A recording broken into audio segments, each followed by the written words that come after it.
How do you use experience to stop drinking? Um, Learn from yesterday, live for today, hope for tomorrow. The most important thing is not to stop questioning. There's an Einstein truth bomb for you. And it's so true. Just because you've done anything before doesn't mean that you have to keep doing it. Just because you drank alcohol for 30 years or 20 years or 10 years, for 10 months, or you're just starting out on this dumb, stupid road, it doesn't mean to say that you have to do it for one more second. How can you live for today when your body and your mind are being so aggressively influenced by the poison that you are putting into your body on a daily basis?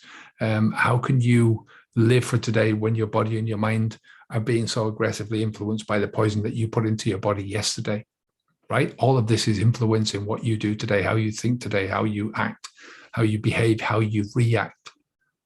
Now, what hope have you got for tomorrow when the compounding effects of alcohol drinking are going to plague every move that you make into the future, as long as you keep drinking? So keep questioning your decisions.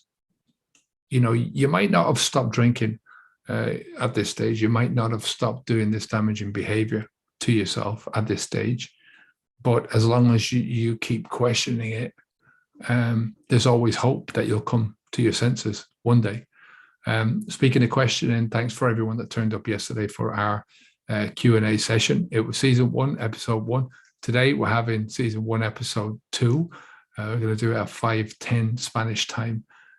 So like and subscribe and click the bell icon to get the updates when we're doing these things. Take care of yourself. See you later. Onwards and upwards. Bye now.